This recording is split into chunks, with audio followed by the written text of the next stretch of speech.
नमस्कार। आज की बात में आपका स्वागत है। आज की बड़ी खबर यह है कि भारत सरकार ने क्राइम से निपटने, अपराधों की जांच करने और गुनहगारों को सजा दिलाने के कानूनों को पूरी तरह बदलने का बड़ा फैसला किया है।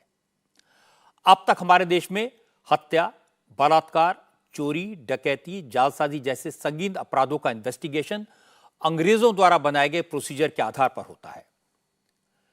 75 साल से हमारे अदालतों में केसों की गवाही, दस्तावेज पेश करने और सजा दिलाने की प्रक्रिया ब्रिटिश पार्लियामेंट द्वारा बनाए गए कानूनों के आधार पर होती है। 1860 में बनी आईपीसी, 1872 में बना एविडेंस एक्ट और 1898 में बनी सीआरपीसी आज भी चलती है। आज अमित शाह ने अंग्रेजों द्वारा बनाए गए इन सारे क्रिमिनल लॉज को पूरी तरह बदलने का प्रस्ताव पार्लियामेंट में पेश किया। अब बेटियों के साथ हैवानियत करने वालों को फांसी हो सकेगी। अब मॉब लिंचिंग करने वालों को सख्त सजा मिलेगी। अब कोर्ट में तारीख पर तारीख का सिलसिला खत्म होगा। गुनहगारों को सजा जल्दी मिलेगी और विक्टिम्स को इंसाफ मिलने में देरी नहीं होगी। अमित शाह ने बताया कि यह कानून नए सिरे से लिखने के लिए उन्होंने बड़े पैमाने पर हाई कोर्ट्स, पुलिस ऑफिसर्स और जनता के प्रतिनिधियों से कंसल्टेशन किया। यह काम कितना बड़ा है, किस पैमाने पर किया गया, इसका अंदाजा आपको इस बात से लगेगा कि अमित शाह ने पिछले 4 साल में 158 ऐसी मीटिंग्स अटेंड की जहां सीआरपीसी, आईपीसी और एविडेंस एक्ट को नया रूप देने के लिए डिटेल में डिस्कशन हुए। अमित शाह ने आज पार्लियामेंट को बताया कि उन्होंने इन कानूनों को लाइन ब लाइन पढ़ा है। अब कानूनों में बदलाव के बाद अदालतें पूरी तरह से डिजिटल होंगी। आम लोग को न्याय के लिए सालों साल, पीढ़ी दर पीढ़ी इंतजार नहीं करना पड़ेगा। अब लोगों को अदालतों के चक्कर नहीं लगाने पड़ेंगे। घर बैठे केस की सुनवाई भी होगी, गवाही भी होगी और फैसला भी हो जाएगा। अब सबूतों के अभाव में अपराधी बरी नहीं होंगे और केस प्रॉपर्टी के तौर पर जब्त किए गए सामान को पुलिस थानों में कबाड़ की तरह रखने की जरूरत नहीं पड़ेगी। इनका डिजिटल एविडेंस केस में पेश किया जा सकेगा। कुल मिलाकर यह कहा जा सकता है कि अब देश में न्याय प्रक्रिया तेज होगी, ट्रांसपेरेंट होगी, आसान होगी। आज होम मिनिस्टर अमित शाह ने जो 3 बिल लोकसभा में पेश किए, जब वो कानून की शक्ल लेंगे तो जुडिशियल सिस्टम में जबरदस्त बदलाव दिखेगा। क्रिमिनल केसेस को लेकर अदालतों में लगने वाली भीड़ खत्म होगी। दशकों से लटके मामले, केसेस की फाइलें अब डिजिटल हो जाएंगी। सरकार क्रिमिनल लॉज में जो बदलाव करने जा रही है, उसका आपकी जिंदगी पर क्या असर पड़ेगा? उससे आम लोग को न्याय मिलना कितना आसान हो जाएगा? पुलिस का काम कितना ट्रांसपेरेंट होगा? सबूतों के साथ छेड़छाड़ और सबूतों को नष्ट होने से कैसे रोका जा सकेगा? इसकी बात करेंगे आज की बात में। अमित शाह ने कहा कि इन बदलावों का मकसद यह है कि लोगों को न्याय तेजी से मिले, बेगुनाहों को परेशानी ना हो, दोषी बचे नहीं और कन्विक्शन रेट बढ़े। आज अमित शाह ने Indian penal code, criminal procedure code और एविडेंस एक्ट में बदलाव के बिल को लोकसभा में रखा। इन तीनों विधेयकों में जो बदलाव किए गए हैं, उनके कारण न्याय प्रक्रिया में तेजी आएगी। सबूतों के अभाव में अपराधी बरी ना हो, इसके लिए अब कानून में जरूरी कर दिया गया है कि जिन मामलों में 7 साल से ज्यादा की सजा हो सकती है, उसमें फॉरेंसिक एक्सपर्ट की टीम को क्राइम स्पॉट पर जाना जरूरी होगा। अब कानून के तहत पूरे देश में 0 एफआईआर दर्ज कराई जा सकेगी। पुलिस की जिम्मेदारी होगी, अगर किसी को गिरफ्तार किया जाता है तो उसके परिवार वालों को इसकी इंफॉर्मेशन देनी होगी। एक बड़ा बदलाव यह हुआ है कि अगर पुलिस केस से जुड़े सबूत के तौर पर कोई चीज जब्त की जाए तो उसकी वीडियोग्राफी करके उन चीजों को डिस्पोज ऑफ किया जा सकता है। इससे थाने में खड़ी गाड़ियों और माल खाने में भरे सामान की सुरक्षा की जिम्मेदारी से पुलिस बच जाएगी। कानूनी प्रोसीजर में तेजी लाने के लिए भी बड़े बदलाव किए गए हैं। सेक्सुअल एक्सप्लॉयटेशन वाले केसेस में वीडियो स्टेटमेंट कंपलसरी होगा। पुलिस को 90 दिन के भीतर फरियादी को बताना होगा कि केस में क्या प्रोग्रेस हुई। अब पुलिस को हर केस में 90 दिन के भीतर चार्जशीट पेश करनी होगी। कुछ केसेस में कोर्ट 90 दिन का एक्सटेंशन दे सकता है, लेकिन 180 दिन में हर हाल में जांच पूरी करके ट्रायल शुरू करना होगा। कोर्ट के लिए जरूरी हो जाएगा कि बहस पूरी होने के 30 दिन के बाद फैसला सुना दें। आपने देखा होगा कई बार अदालतें कई कई महीनों तक फैसला सुरक्षित रखती हैं, लेकिन अब बहस पूरी होने के 30 दिन के भीतर जज को फैसला सुनाना होगा। 7 दिन के अंदर फैसले की कॉपी देनी होगी। यानी सरकार की कोशिश है किसी भी केस में फैसला 1 साल के भीतर हो जाए। एक और बड़ी बात, अब तक हमारे कानून में फोन कॉल मैसेज, ईमेल और दूसरे डिजिटल सबूतों का अदालत में कोई मतलब नहीं होता था, लेकिन अब ऐसा नहीं होगा। इलेक्ट्रॉनिक एविडेंस के सबूत के तौर पर यह सब चीजें मान्य होंगी। किसी भी आरोपी को सम्मन और वारंट ईमेल और एसएमएस के जरिए भी भेजे जा सकेंगे।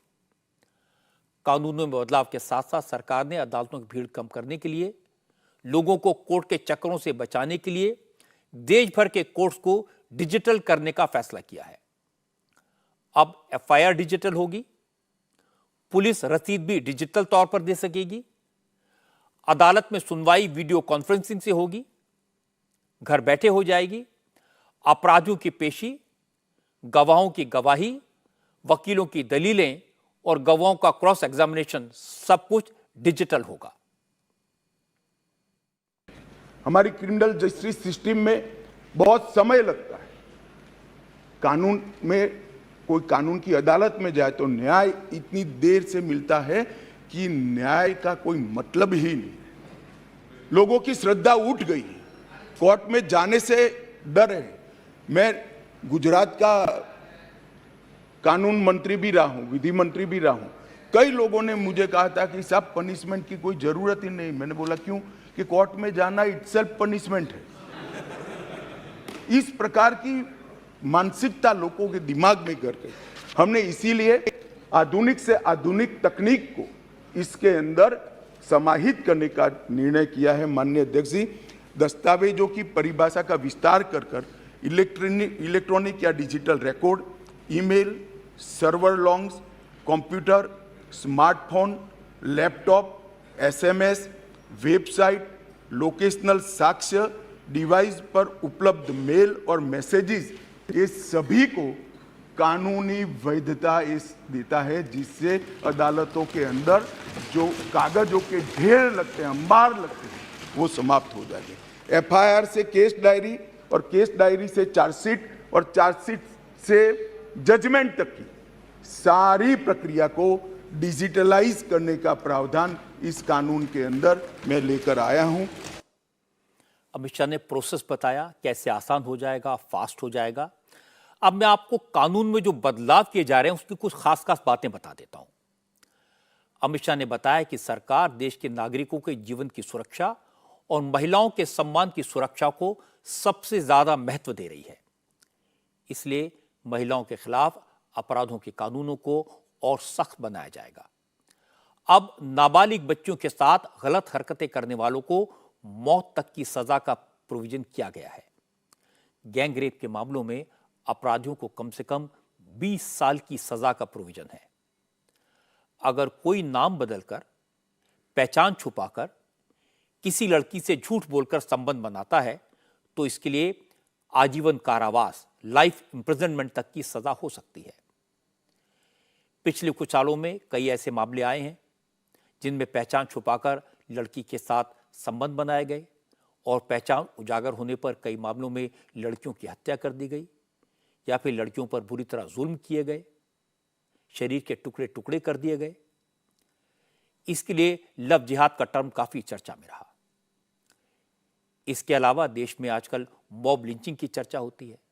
महाराष्ट्र में, यूपी में, बिहार में, राजस्थान में कभी चोरी के शक में, कभी बच्चा चोरी के शक में, कभी गौ मांस के शक में, कभी गायों की स्मगलिंग के चक्कर में मॉब लिंचिंग की घटनाएं हुई हैं। अब तक इसके लिए अलग से कानून नहीं था, लेकिन आज अमित शाह ने लोकसभा में जो बिल पेश किया उसमें मॉब लिंचिंग के अलग कानून का प्रोविजन है और मॉब लिंचिंग करने वालों को सजाए मौत का प्रोविजन किया गया है।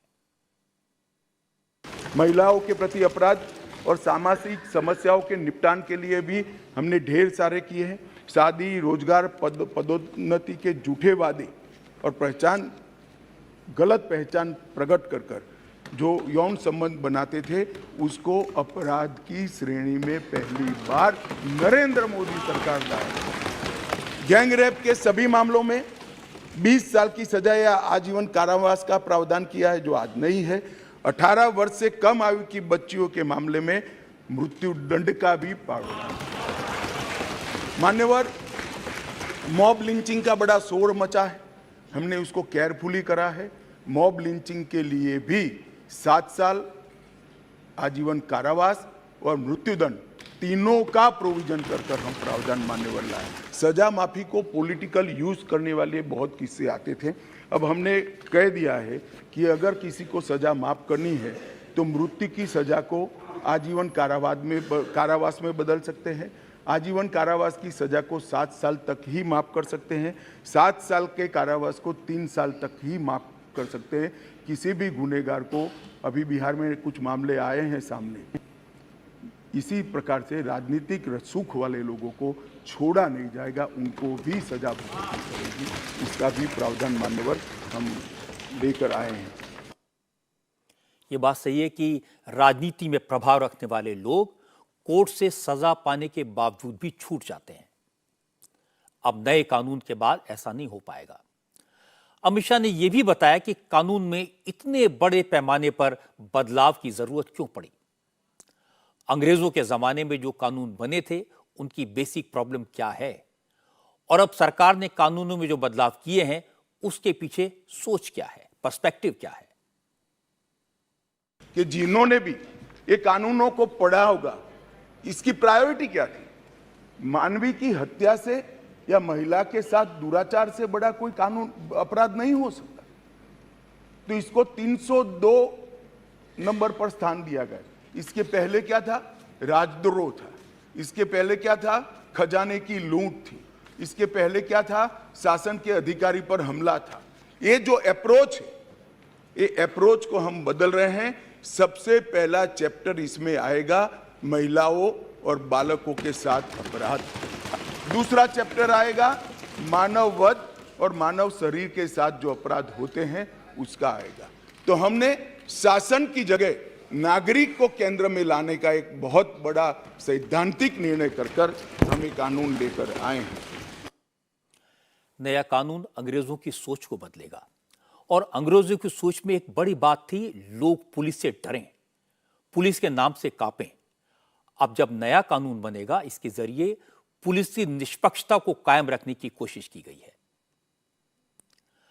अब इस नए कानून में पुलिस जो भी रेड करेगी, छापा डालेगी या फिर किसी घर को सर्च करेगी, तो पुलिस को इसकी वीडियो रिकॉर्डिंग करनी होगी। पुलिस किसी के घर से कुछ भी जब्त करती है तो उसका वीडियो बनाकर अदालत के सामने पेश करना होगा। अब पुलिस किसी के घर में, किसी की जेब में कुछ प्लांट नहीं कर सकेगी। इस वीडियो की एक कॉपी आरोपी को भी देनी पड़ेगी। इससे पुलिस पर झूठे केसों में फंसाने के जो इल्जाम लगते हैं वो कम होंगे।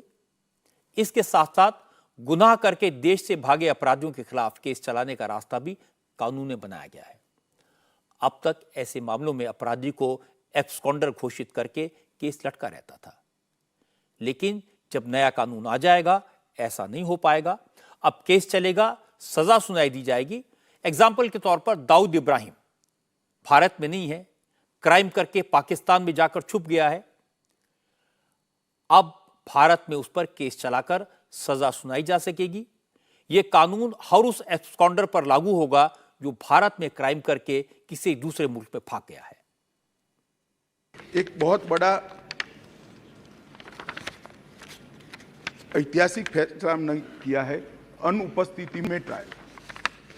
कई सारे केसों में दाऊद इब्राहिम वांटेड हैं, चले गए, देश छोड़कर भाग गए, आज उन पर ट्रायल नहीं होती। हमने तय किया है कि सेशन कोर्ट के जज ड्यू प्रोसीजर के बाद जिसको भगोड़ा घोषित करेंगे उसकी अनुपस्थिति में ट्रायल होगी और उनको सजा भी सुनाई। दुनिया में वो कहीं पर भी छिपके सजा सुनाई जाए। मान्यवर, इससे बहुत बड़ा फर्क पड़ने वाला है, और वो सजा के खिलाफ अपील करना है तो न्याय की शरण में आए, अपने आप को भारतीय कानूनों के शरण में, भारतीय कानूनों की शरण में लाएं और अदालत के सामने जाए तो हाईकोर्ट में चैलेंज करें। अमित शाह ने आज जो विधेयक पेश किया उसमें एक बड़ा कदम सेडेशन का, राजद्रोह का कानून खत्म करने का है। सरकार अब राजद्रोह के कानून को पूरी तरह खत्म करने जा रही है। अमित शाह ने कहा कि आजाद भारत में अब राजद्रोह कानून की जरूरत नहीं है, लेकिन यहां यह बताना जरूरी है कि राजद्रोह और देशद्रोह में फर्क है। राजद्रोह का कानून खत्म हुआ है, देशद्रोह का कानून खत्म नहीं हुआ। अब तक राजद्रोह में आईपीसी की दफा 124 ए लगती है, जबकि देशद्रोह में आईपीसी की दफा 121 और 121 ए। राजद्रोह का केस तब दर्ज किया जाता है जब कोई सरकार विरोधी बातें लिखता है या बोलता है, किसी राष्ट्रीय चिन्ह का अपमान करता है या फिर संविधान के खिलाफ शोर करता है। राजद्रोह के केस में 3 साल से लेकर आजीवन कारावास की सजा हो सकती है, लेकिन देशद्रोह में आतंकवादी गतिविधियों और देश के खिलाफ युद्ध जैसे हालात पैदा करने को शामिल किया गया है। इसमें उम्र कैद से लेकर फांसी तक की सजा का प्रावधान है। यही वजह है कि आज जब अमित शाह ने सेडेशन की, राजद्रोह के कानून को खत्म करने की बात कही, उसी समय यह भी बताया कि सरकार ने अब आतंकवाद, अलगाववाद, आर्म्ड रिबेलियन की परिभाषा भी स्पष्ट कर दी है। राजद्रोह पर ये अंग्रेजों ने अपने शासन को बचाने के लिए एक कानून बना था। मैं इस सदन को कहना चाहता हूं, एक ऐतिहासिक निर्णय इस सरकार ने किया है। राजद्रोह को कंप्लीटली हम रिपील कर रहे हैं, कंप्लीटली। यहां लोकतंत्र है, सबको बोलने का अधिकार है। राजद्रोह को हम कंप्लीटली रिपील कर रहे हैं मान्यवर। और इस कानून में इसके साथ साथ अलगाव, सशस्त्र विद्रोह, विध्वंसक गतिविधियां, अलगाववाद, भारत की संप्रभुता, एकता को, अखंडता को चैलेंज करना, ये सब को कानून के अंदर किसी न किसी दाएं बाएं तोड़ मरोड़ कर जोड़ते थे। इसका कोई स्पेशल प्रोविजन नहीं था, टेररिज्म की व्याख्या ही नहीं थी। पहली बार अब इसकी व्याख्या हो रही है और जुड़ी संपत्ति को कुर्क करने का अधिकार भी। मान्यवर, जांच करने वाले पुलिस अधिकारी के संज्ञान पर कोर्ट इस पर ऑर्डर करेगा। कुर्की का ऑर्डर पुलिस अधिकारी नहीं कर पाएंगे, निर्णय नहीं कर पाएंगे, कोर्ट में सुनवाई के बाद होगा। आमतौर पर सरकार जब नया कानून लाती है तो लोग समझते हैं कि यह कानून और सख्ती करने के लिए लाया गया। खासतौर पर जब कोई क्रिमिनल कानून में बदलाव होता है तो लोगों को लगता है कि अब सरकार, पुलिस, स्टेट अपने पास और ज्यादा पावर चाहती है। लेकिन आज अमित शाह ने आश्वासन दिया, जो नए 3 कानून लाए जा रहे हैं उनका मकसद लोगों को जस्टिस देना है, न्याय देना है, इंसाफ देना है, परेशान करना नहीं है। जब ये कानून बने थे तब इनका मकसद अंग्रेजों का शासन बनाए रखना था। अब इनका मकसद लोगों को बेहतर तरीके से जल्दी इंसाफ देना है। वो अंग्रेज शासन को मजबूत करने की दृष्टि से कानून बनाए गए थे। अंग्रेज शासन की रक्षा करने के लिए कानून बनाए गए थे और उसका उद्देश्य दंड देने का था, न्याय देने का नहीं था।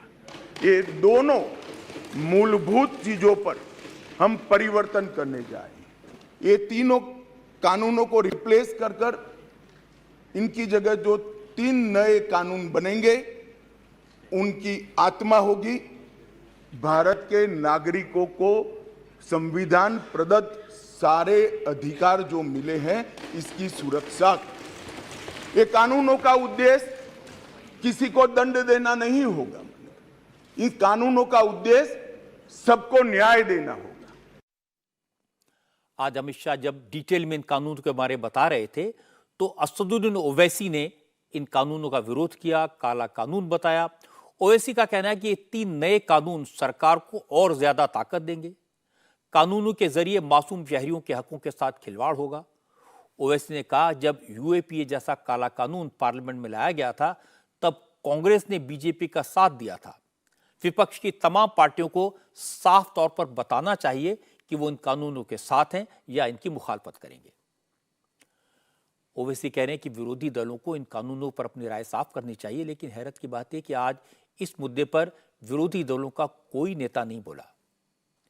पूर्व कानून मंत्री अश्विनी कुमार ने जरूर यह कहा कि अंग्रेजों के वक्त के कानून को बदलकर मौजूदा दौर के हिसाब से कानून बनाना अच्छा फैसला है। बस सरकार को यह सुनिश्चित करना होगा कि इनका मिसयूज ना हो और इनके सही इंप्लीमेंटेशन से केसेस पर फैसला जल्दी आए।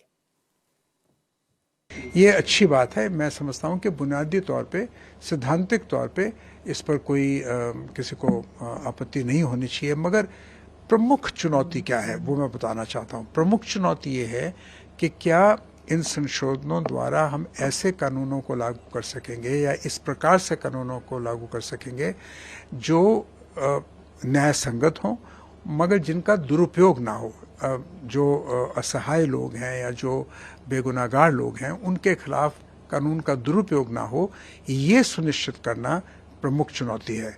मगर अगर कानून में कुछ संशोधन हुआ है, जैसा होम मिनिस्टर साहब ने कहा कि उसको देश के सामने जो चुनौतियां थी, समाज के सामने जो चुनौतियां थीं, जो जैसे लोग दंडित नहीं होते थे और कुछ खास अपराध ऐसे थे जिनके खिलाफ पूरी कार्रवाई नहीं हो सकती थी, उनको करने के लिए ये कानूनों में संशोधन लाया गया, तो अच्छी बात है। अश्विनी कुमार डॉक्टर मनमोहन सिंह की सरकार में लॉ मिनिस्टर थे। मोदी सरकार में कानून मंत्री रह चुके रविशंकर प्रसाद ने भी यह समझाया कि किस तरह नए कानूनों में जो बदलाव हुए हैं वो क्रांतिकारी बदलाव हैं। रविशंकर प्रसाद ने कहा अगर फैसले जल्दी आएंगे तो लोगों को भी राहत मिलेगी और अदालतों पर भी काम का बोझ कम होगा। ट्रायल क्यों रुकता था? क्योंकि जो एसपी साहब थे उनकी गवाही नहीं हो रही है। एसपी साहब डीजीपी हो गए, रिटायर कर गए। अब जो एसपी उस समय रहेंगे वही डॉक्यूमेंट देके गवाही देंगे। कोई भाग गया, भगोड़ा हो गया, दाऊद इब्राहिम कोई भी हो, उसका ट्रायल सेपरेट होता था। अब आप भगोड़े भी हैं, आप कोर्ट के सामने नहीं आ रहे हैं, तो आपका ट्रायल होगा, आपको सजा मिलेगी। फॉरेंसिक का बहुत उपयोग हो रहा है, आप देखिए जिस तरीके से डिजिटल फॉरेंसिक, बाकी सो क्या एविडेंस, क्या ट्रायल। और सबसे बड़ी बात है, थानों में जाइए तो वहाँ गाड़ियों का अंबार है, मोटरसाइकिल का अंबार है, मालूम है केस प्रॉपर्टी है। अब उसका वीडियो करके जमा कर दीजिए, उसको डिस्पोज ऑफ करिए। तो क्या ट्रायल, क्या एविडेंस, क्या अपराध, क्या अलगाववाद, सबों के लिए बहुत बड़ा एक काम हुआ है। इस बात का एहसास तो पहले भी था कि हमारा क्रिमिनल प्रोसीजर कोड पुराना है, अंग्रेजों के जमाने का है, लेकिन आज अमित शाह की बातें सुनकर रोंगटे खड़े हो गए। यकीन ही नहीं हुआ कि हम 75 साल से ओल्ड एज लॉ के साथ काम चला रहे थे। वो कानून जिनका अंग्रेजों की पुलिस बड़ी आसानी से मिसयूज करती थी, वही कानून जिनका मिसयूज आज भी पुलिस करती है, वो कानून जिनका आज क्रिमिनल पूरा फायदा उठाते हैं, कड़ी सजा से बच जाते हैं। ये कानून ऐसे हैं कि विक्टिम को लगने लगता है कि शायद उसने ही कोई गुनाह किया है। वो कानून जिसके तहत अपराधी को सजा दिलाने में लोगों की सारी प्रॉपर्टी बिक जाती है, इंसाफ के लिए लड़ते लड़ते जिंदगी के कीमती साल बर्बाद हो जाते हैं, गवाह थक जाते हैं, परेशान होकर हार मान लेते हैं। तारीख पे तारीख का सिलसिला चलता रहता है। आप निर्भया के केस को याद कीजिए। सारा देश निर्भया की मां के साथ खड़ा था। सारी सरकार हत्यारों को सजा दिलाना चाहती थी। पुलिस पर जबरदस्त प्रेशर था। ओपन एंड शट केस था। सारे सबूत थे, गवाह थे। फास्ट ट्रैक में केस था, तो भी दरिंदों को फांसी तक पहुंचाने में 7 साल 3 महीने लग गए। यह वो केस है जो सारी दुनिया के सामने था, लेकिन अपील पर अपील होती रही। निर्भया की मां एक से दूसरी अदालत में दौड़ती रही। जैसे का लाल के केस में क्या हुआ यह हमने देखा है। एक केस ऐसा भी है जहां पर 13 लोगों को सजा हुई थी उम्र कैद की, वो जेल में रहे। 9 लोगों की मौत हो गई, 4 लोग पागल हो गए और आखिर में जिस व्यक्ति की हत्या का उन पर इल्जाम था वो जिंदा वापस लौट आया। ऐसे कितने ही केस हमारे और आपके सामने हर रोज आते हैं, जिनमें पूरा सिस्टम सिर्फ न्याय को डिले कराने का काम करता है। कभी एविडेंस को लेकर, कभी फॉरेंसिक जांच को लेकर, कभी पोस्टमार्टम रिपोर्ट को लेकर, कभी केस की प्रॉपर्टी को लेकर सवाल उठते रहते हैं। केस डिले होता रहता है। अपराधियों को बेल मिल जाती है और जिसके परिवार के साथ अपराध हुआ वो अपने आप को बचाता फिरता है। हम मानकर बैठ जाते हैं ऐसे ही चलता है, क्या करें, कानून ही ऐसा है। मैं अमित शाह की तारीफ करूंगा कि उन्होंने गुलामी की निशानी से भरे इन कानूनों में आमूलचूल परिवर्तन करने के लिए प्रयास किया। सिर्फ अमेंडमेंट नहीं किए, इन्हें फिर पूरी तरह से लिखने का काम किया। सबसे अच्छी बात है कि अब नए कानून में सबसे पहला चैप्टर महिलाओं और बच्चों के प्रति अपराधों को लेकर होगा। इससे पूरे क्रिमिनल लॉ की अप्रोच बदल जाएगी। अगर आज जो अमित शाह ने संसद में कहा वो वाकई में हो गया तो एक क्रांतिकारी काम होगा। अदालतों में इंसाफ के लिए भटक रहे करोड़ों लोगों को राहत मिलेगी। इतिहास अमित शाह को याद रखेगा। अब राजनीति की बात करते हैं। आपको दिखाता हूं यूपी असेंबली का नजारा, जहां आज मुख्यमंत्री योगी आदित्यनाथ और अखिलेश यादव के बीच जबरदस्त जुबानी जंग हुई। मॉनसून सेशन के आखिरी दिन आज विधानसभा में ऑपोजिशन लीडर अखिलेश यादव ने योगी सरकार पर कई तरह के इल्जाम लगाए। अखिलेश यादव ने किसानों की बात की, महंगाई का सवाल उठाया, dairy sector, cow milk plant और गन्ना भुगतान से लेकर फसल बीमा तक के इश्यूज उठाए और फिर सड़कों पर सांड के आतंक का मुद्दा भी उठा दिया। अखिलेश ने योगी को चिढ़ाने के लिए कहा कि सांड तो इस सरकार का सबसे प्रिय जानवर है, लेकिन सांड सड़कों पर लोगों की जान ले रहे हैं और योगी जी सो रहे हैं। अखिलेश ने कहा जैसे उनकी सरकार ने लॉयन सफारी बनाया था, वैसे योगी सरकार सांड सफारी बनवा दे। इससे सांड भी बचेंगे और सड़कों पर सफर भी सुरक्षित हो जाएगा। कभी गुलदार से, कभी टाइगर से, टाइगरेस से या कुत्तों से और कभी सांड से। नेता सदन सांड का नाम आते ही आप मुस्कुराने लगे। हालांकि इस सरकार का प्रिय जानवर सांड है, ये कोई छोटा इशू नहीं है। ये बात मैं इसलिए कह रहा हूं, ये किसान से, गरीब से जुड़ा हुआ मसला है और जो लोग सड़क से चल रहे हैं उनके लिए डेंजरस है ये। कब आकर के कोई सामने आ जाए, टकरा जाए, गाड़ी जान चली जाए। क्या यही नेता सदन के बगल में बैठे अमेरिका में देख करके आए थे क्या? यही देखा था आपने अमेरिका में कि सांड सड़कों में घूम रहे हैं। आप पर बजट है, क्यों नहीं पकड़ते आप इनको? आप अपने ही जिले में एक सांड सफारी बना लो। किसने रोका है आपको?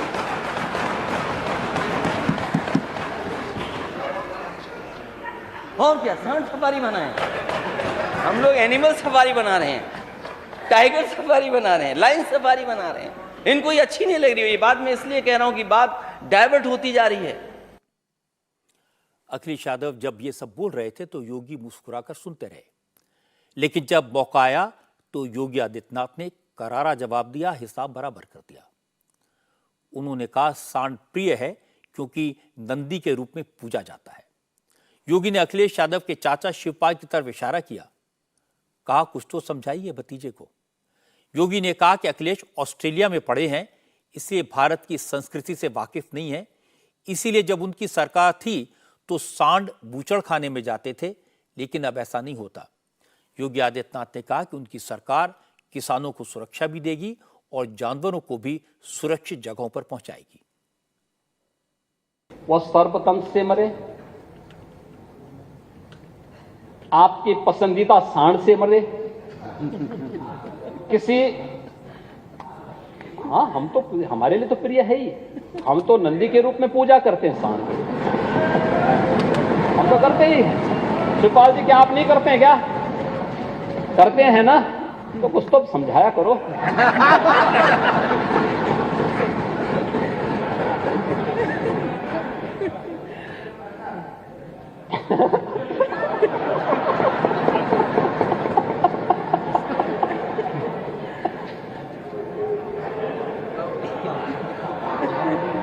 देखो, सर्पदंश से, वन्यजीव से सांड के मारने पर ये सभी को आपदा की श्रेणी में घोषित करने वाला उत्तर प्रदेश देश का पहला राज्य है। और पहली बार आपने देखा होगा, ठीक है, आपको अवसर नहीं मिल पाया, जनता ने इस लायक नहीं समझा कि आप कर नहीं सकते, इसलिए कहा कि भाई आप बाहर जाइए। और इसलिए डबल इंजन की सरकार आई। डबल इंजन की सरकार ने आते ही अन्नदाता किसानों के हित में एक कदम उठाया। हम किसान को सुरक्षा भी देंगे, लेकिन साथ साथ वन्य जीवों को रेस्क्यू के माध्यम से सुरक्षित स्थानों पर उन्हें पहुंचाने का कार्य भी करने की तैयारी सरकार कर रही है।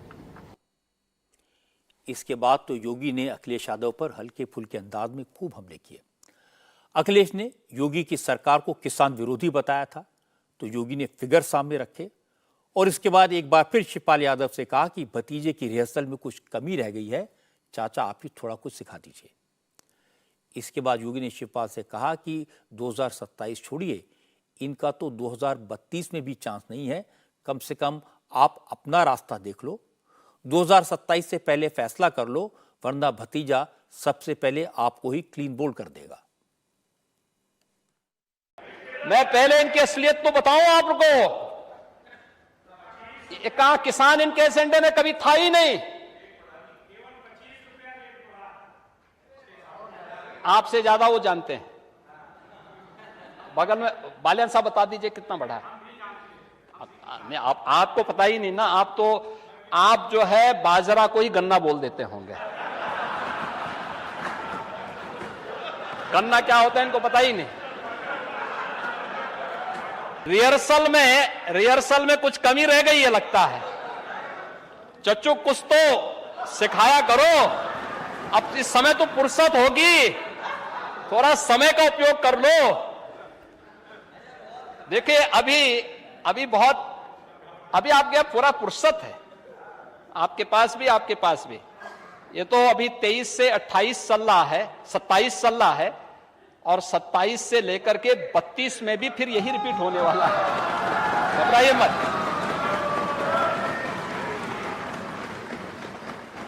और ये तय है कि चच्चू अगर आपने अभी से निर्णय नहीं लिया तो 27 में सबसे पहले क्लीन बोर्ड आप ही होने वाले हैं। देखना, हाँ एकदम हो जाएंगे। अभी से तय कर लो, क्योंकि वो एक एक करके सबको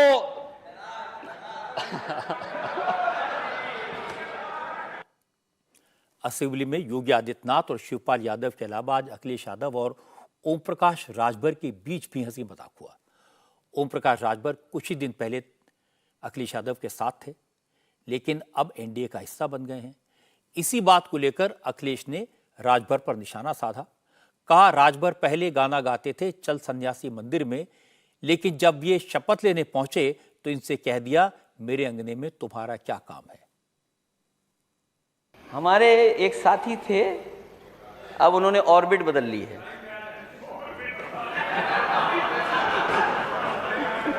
अध्यक्ष महोदय, एक हमारे साथ थे, अब ऑर्बिट बदल गई आपकी। आप यही तो बताते थे मुझे कि गोरखपुर की भर्ती, बांदा यूनिवर्सिटी की भर्ती सब भूल गए आप। ये जितने लोग बैठे हैं, उन्होंने एक गाना सुना था,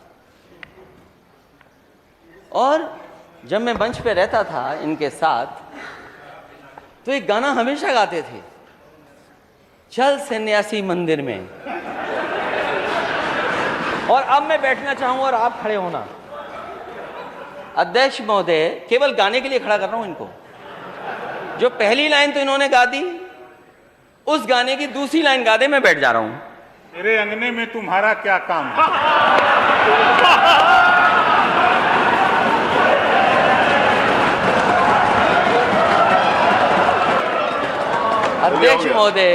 अध्यक्ष महोदय, क्योंकि ये शपथ लेने गए थे तो नेता सदन ने ये गा करके सुनाया मेरे अंगने में तुम्हारा क्या काम है।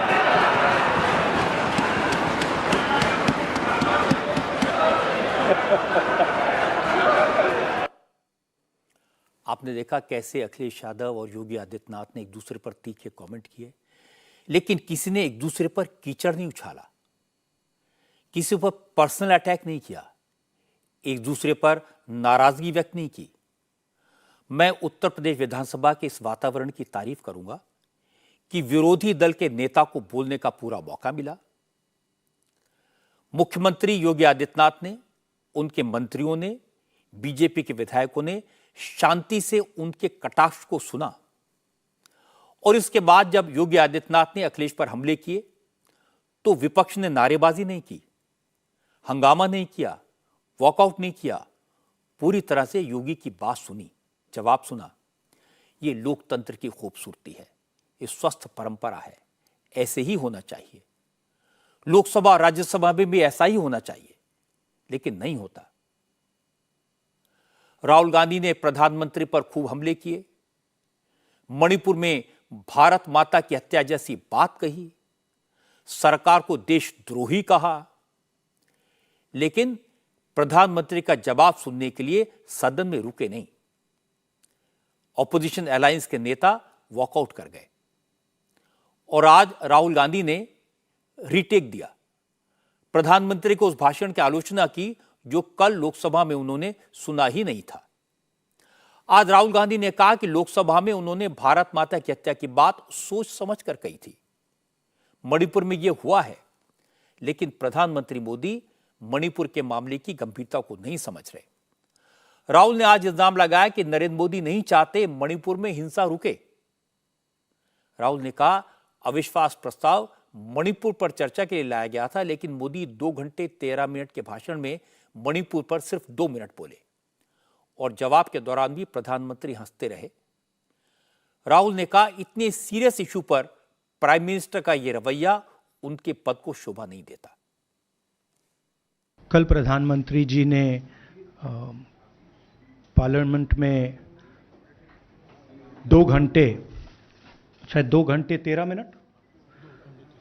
13 मिनट भाषण किया। उसमें अंत में 2 मिनट उन्होंने मणिपुर की बात की। मणिपुर में महीनों से आग लगी हुई है, लोग मारे जा रहे हैं, बलात्कार हो रहा है, बच्चों को मारा जा रहा है। और अगर आपने देखा होगा कल, तो प्रधानमंत्री हंस हंस के बोल रहे थे। ये उनको शोभा नहीं देता है। विषय कांग्रेस नहीं था, विषय मैं नहीं था, विषय मणिपुर है। राहुल के इल्जाम का जवाब दिया संसदीय कार्य मंत्री प्रहलाद जोशी ने। प्रहलाद जोशी ने कहा कि संवेदनशील मुद्दे पर राहुल गांधी राजनीति कर रहे हैं। अमित शाह ने मणिपुर पर डिटेल में जवाब दिया था, लगता है वो राहुल ने सुना नहीं। और जब इस मुद्दे पर प्रधानमंत्री ने बात की तो उस वक्त राहुल सदन में ही नहीं थे।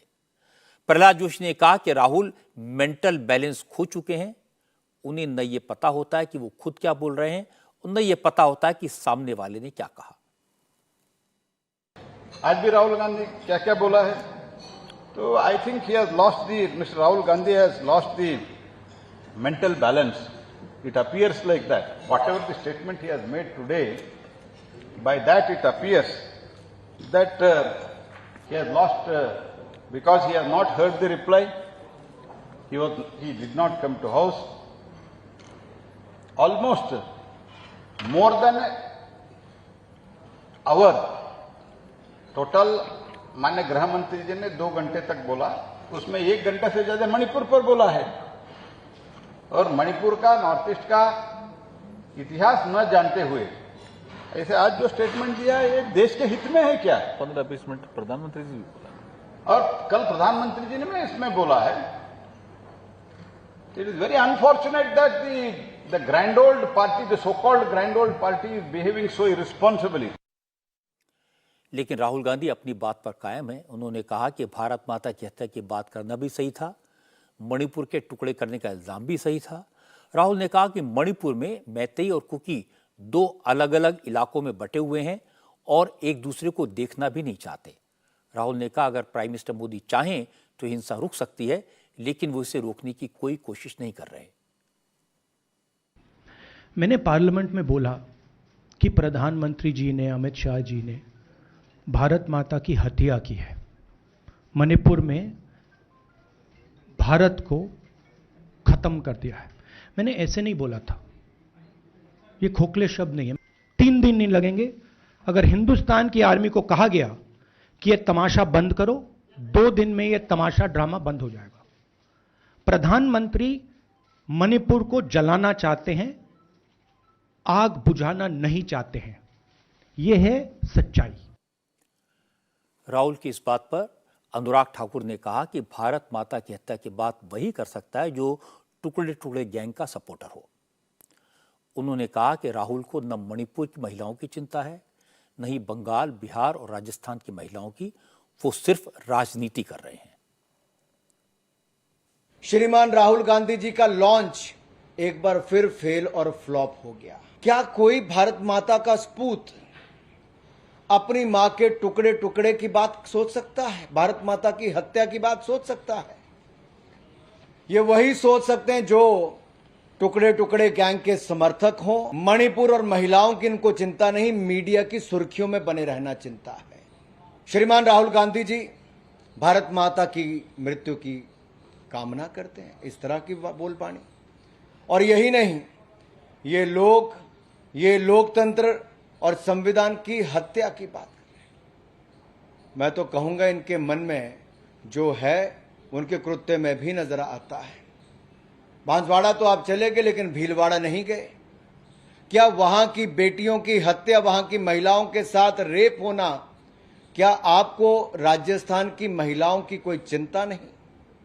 आप भेद मणिपुर में और राजस्थान में करते हैं, आप भेद मणिपुर में और बंगाल में करते हैं, आप भेद मणिपुर और बिहार की महिलाओं में करते हैं।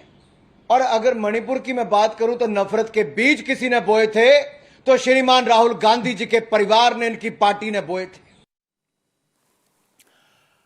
आज राहुल गांधी ने असल में यह दिखाने की कोशिश की कि वो मणिपुर के हालात को लेकर कितने सीरियस हैं, और इससे भी ज्यादा ये जताने की कोशिश की कि प्रधानमंत्री मोदी मणिपुर को लेकर गंभीर नहीं है। राहुल ने यह कहकर हैरान कर दिया कि प्रधानमंत्री मणिपुर को जलता हुआ देखना चाहते हैं। जरा सोचिए, कौन सा प्रधानमंत्री अपने देश के एक राज्य को जलता हुआ देखना चाहेगा? नरेंद्र मोदी से आपकी लाख शिकायतें हो सकती हैं, लेकिन कोई उनकी देशभक्ति पर सवाल नहीं उठा सकता।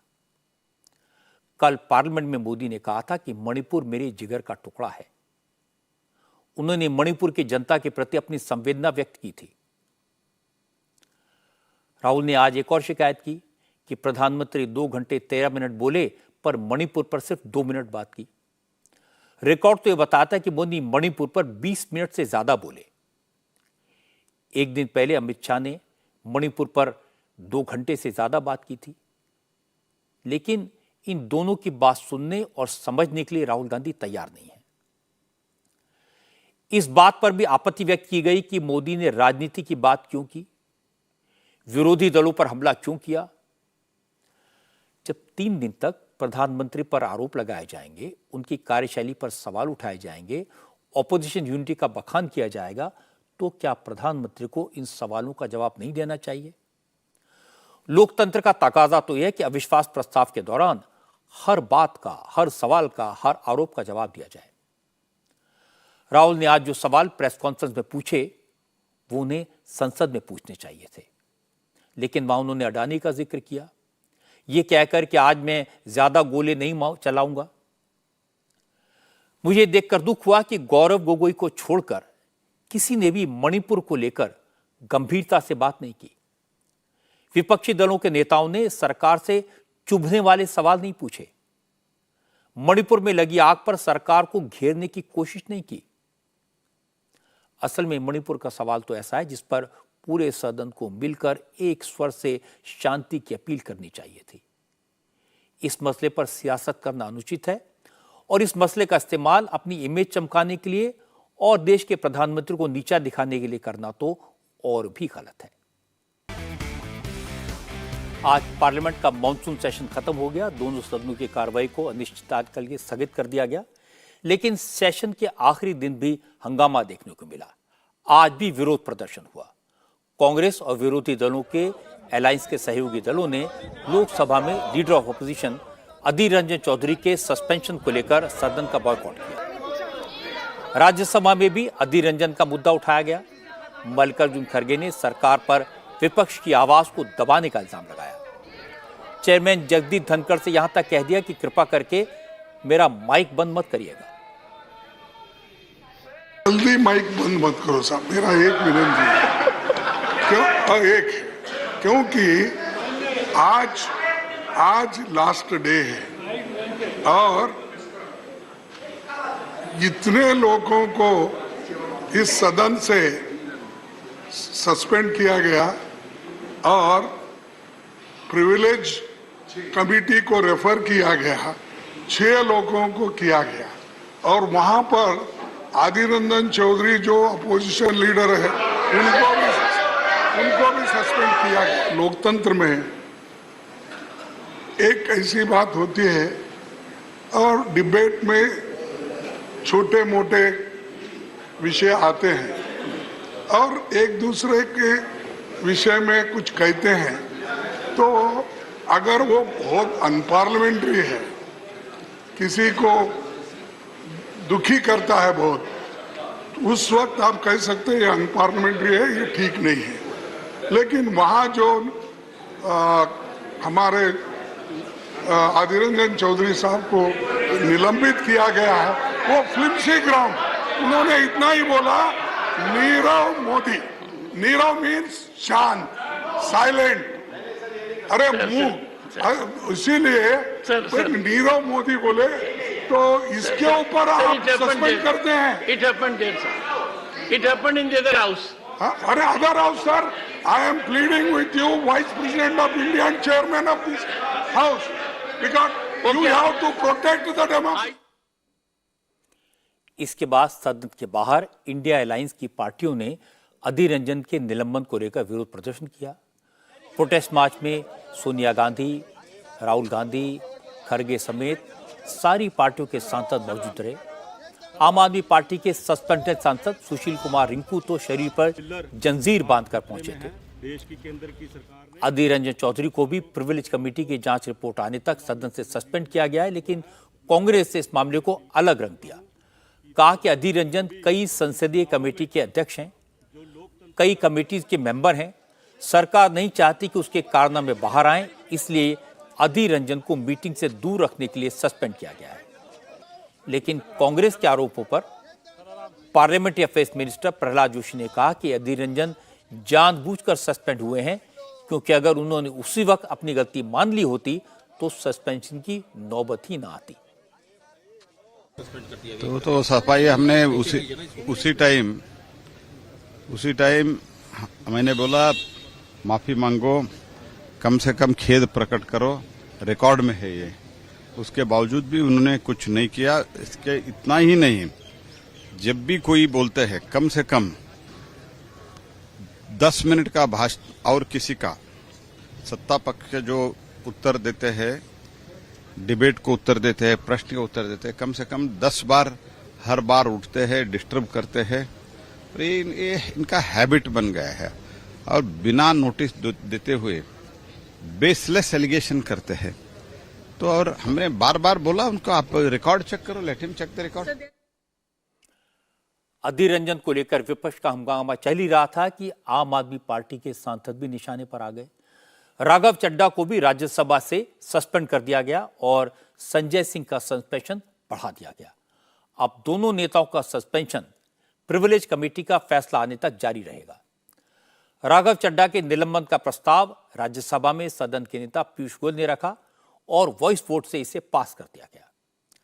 आम आदमी पार्टी का दावा है कि राघव चड्ढा को एक दिन पहले उनकी प्रेस कॉन्फ्रेंस को आधार बनाकर सस्पेंड किया गया। दरअसल राघव चड्ढा ने दिल्ली सेवा बिल को लेकर सेलेक्ट कमेटी में भेजने का प्रस्ताव रखा था और इस प्रस्ताव में उन्होंने सस्मित पात्रा समेत 5 सांसदों के नाम दिए थे, लेकिन उन सांसदों से इसकी सहमति नहीं ली थी। इसे फर्जीवाड़े का मामला बताया गया और इसे प्रिविलेज कमेटी को भेज दिया गया। अब जब तक प्रिविलेज कमेटी की रिपोर्ट नहीं आएगी तब तक राघव चड्ढा भी राज्यसभा से सस्पेंड रहेंगे। हालांकि आज राघव चड्ढा ने कहा कि उन पर जो आरोप लगाए गए हैं वो झूठे हैं, तिल का ताड़ बनाया गया, लेकिन वो डरने वाले नहीं हैं, वो प्रिविलेज कमेटी का सामना करेंगे। पहली बार शायद भारत के इतिहास में देखा गया होगा कि लोकसभा में विपक्ष की जो सबसे बड़ी पार्टी होती है, जो इस समय कांग्रेस पार्टी है, उसके सदन के नेता को सस्पेंड कर दिया। यानी कि ये लोग चाहते हैं कि कोई भी आवाज ना उठाए। जो मनगढ़ंत आरोप बीजेपी लगा रही है और जिस अपराध के लिए मुझे दोषी कह रही है वो तो अपराध कहीं रूल बुक में लिखा ही नहीं हुआ। किसी भी सांसद को एक समिति में नाम प्रस्तावित करने की छूट होती है, यानी कि मैं एक सिलेक्ट कमेटी के गठन के लिए कुछ सांसदों का, एमपीस का नाम सुझा सकता हूं, प्रस्तावित कर सकता हूं, प्रपोज कर सकता हूं। इसमें किसी सांसद की लिखित सहमति यानी कि रिटर्न कंसेंट या सिग्नेचर, हस्ताक्षर की, दस्तखत की जरूरत नहीं पड़ती है। ना सिग्नेचर लिए जाते हैं, ना सिग्नेचर जमा किए जाते हैं, ना हमने सिग्नेचर जमा कराए। लेकिन फिर भी एक मौका इन लोगों को मिल गया है मुझ पर कीचड़ उछालने का कि मैं आपकी इन चुनौतियों से डरता नहीं हूं, अंत तक आपसे लड़ाई लड़ूंगा। सरफरोशी की तमन्ना अब हमारे दिल में है, देखना है जोर कितना बाजुए कातिल में। संजय सिंह भी सस्पेंशन बढ़ाए जाने से परेशान हैं। संजय सिंह ने कहा कि ऐसा तो पहले कभी नहीं हुआ कि किसी सांसद का सस्पेंशन बिना सदन की जानकारी के बढ़ाया गया हो। संजय सिंह ने कहा कि सरकार अपने खिलाफ बोलने वाले हर नेता को निशाना बना रही है, लेकिन वो खामोश नहीं रहेंगे, सरकार का विरोध करते रहेंगे। अद्भुत फैसला है, अजीब फैसला है, हैरान कर देने वाला फैसला है। कभी आज तक ऐसा सुना नहीं गया। चेयर से बैठ के हाउस की सहमति लेके चिट्ठी जारी करके जो फैसला दिया गया वो फैसला आज बदल दिया गया। इसकी वजह मुझे कल समझ में आई और मुझे कल प्रधानमंत्री को देख के लगा कि भारत के प्रधानमंत्री अपना मानसिक संतुलन खो बैठे हैं। बजाय इसके कि वो मणिपुर पे जवाब दें, वो संजय सिंह पे कार्रवाई कर रहे हैं। 56 इंच को चुनौती देने के लिए मैं 56 बार बेल में गया, कोई गलत काम नहीं किया और 56 नहीं 156 बार जाऊंगा। जब भी तुम गलती करोगे, तानाशाही दिखाओगे, तो इसलिए ये ड्रामेबाजी और नौटंकी मत करो। दूध पीता बच्चा मत समझना हम लोगों को। अगर टेक्निकली देखें तो सदन की कार्रवाई न सरकार के इशारे पर होती है, न स्पीकर या सभापति कोई फैसला अपने मन से ले सकते हैं। नियम तो ये कहते हैं कि लोकसभा राज्यसभा की अलग अलग रूल बुक है, सारे सांसदों को ये रूल बुक दी जाती है और सारे फैसले नियमों के हिसाब से होते हैं। इसीलिए सरकारी पक्ष की तरफ से कहा जा रहा है कि राघव चड्ढा, संजय सिंह ने रूल बुक पढ़ी होती तो शायद इस तरह की गलतियां ना करते और नौबत ना आती।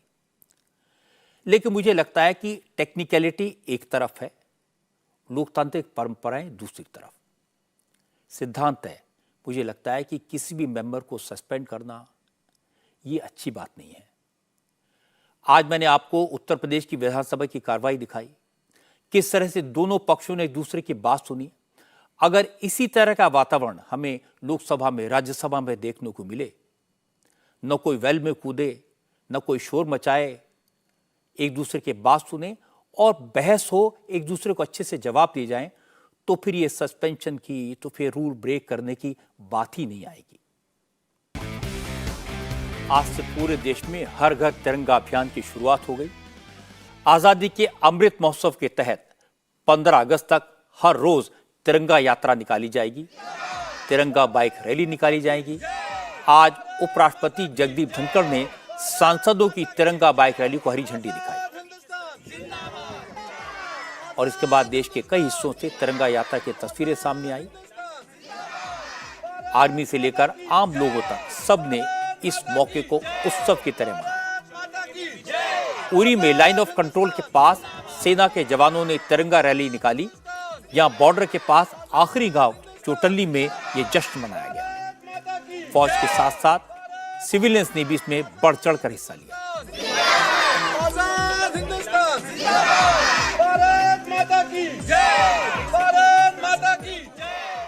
जम्मू कश्मीर में कहीं कोई खौफ नहीं दिखाई दिया, कहीं बैरिकेड्स नहीं थे, कहीं कोई सिक्योरिटी के अरेंजमेंट नहीं थे। शहरों से लेकर गांव तक हर जगह तिरंगा लहरा रहा था। स्कूलों में, बाजारों में, मदरसों में हर जगह देशभक्ति के तराने सुनाई दे रहे थे। पुंछ के मदरसा में पढ़ने वाले करीब 1000 बच्चों ने हाथ में तिरंगा लेकर सारे जहां से अच्छा हिंदुस्तान हमारा गाया और इसकी गूंज दूर दूर तक सुनाई दी।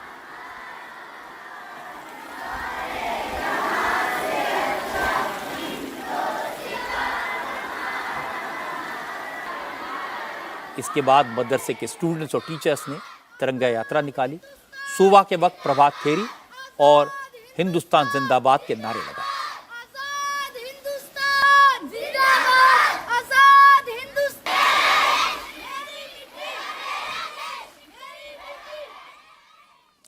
कश्मीर से जो हिंदुस्तान जिंदाबाद, भारत माता की जय के नारों की गूंज है वो पूरे देश में सुनाई दे, पूरे देश में तिरंगा लहराए, शान से लहराए। इसी उम्मीद के साथ आपसे विदा लेता हूं। आज की बात में इतना ही। मेरी आपसे अगली मुलाकात होगी कल रात 10 बजे आपकी अदालत में एक खास मेहमान के साथ। इंडिया टीवी हर वक्त हर जगह डाउनलोड करने के लिए सर्च करें India TV news Google play store या ऐप स्टोर पर।